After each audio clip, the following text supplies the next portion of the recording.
नमस्कार। आज मैं आपको एक रूमी की गज़ल का अनुवाद सुनाने जा रहा हूँ।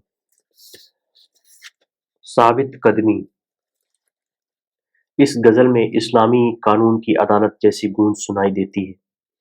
यह उन खूबियों की एक फ़हरिस्त है जो खुदा के आशिकों में होना ज़रूरी है। यह शुरू और ख़त्म होती है एक खूबी से, साबित कदमी।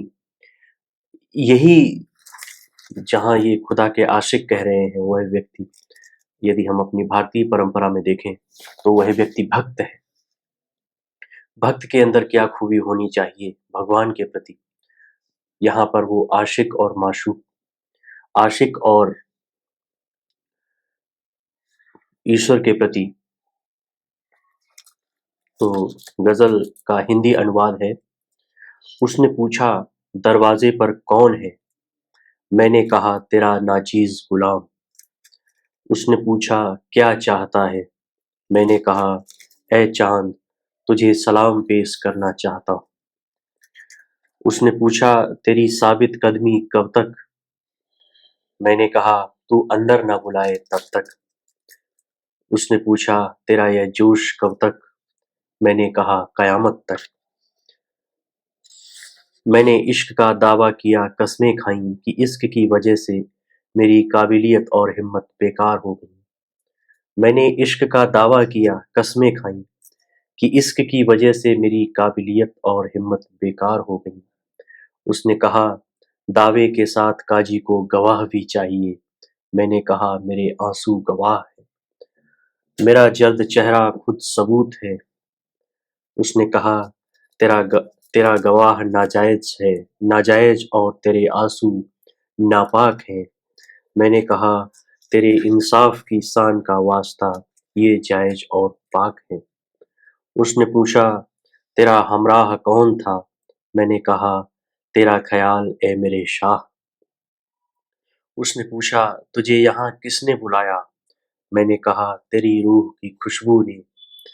उसने पूछा, तेरा इरादा क्या है? मैंने कहा, वफा और यारी। उसने पूछा, मुझसे क्या चाहता है? मैंने कहा, तेरी रहमत जो सबके लिए है। उसने पूछा, कौन सी जगह बेहतर है? मैंने कहा, शहंशाह का महल। उसने पूछा, तूने वहाँ क्या देखा?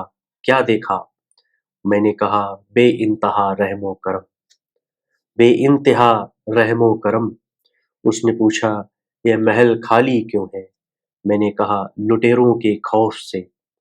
उसने पूछा, लुटेरा कौन है?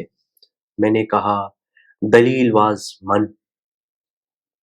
उसने पूछा, हिफाजत किसमें है? मैंने कहा, संयम और परहेज में। उसने पूछा, परहेज क्या है? मैंने कहा, सलामती की राह। उसने पूछा, मुश्किलें कहाँ हैं? मैंने कहा, तेरे इश्क की गली में। उसने पूछा, तू वहाँ कैसे रहता है? मैंने कहा, साबित कदमी से। खामोश, अगर मैं उसके सभी लतीफ़ नुक्से बता दूं, अगर मैं उसके सभी लतीफ़ नुक्ते बता दूं, तू खुद में से बाहर निकल आएगा, अपनी छत और दरवाजा खो बैठेगा। धन्यवाद।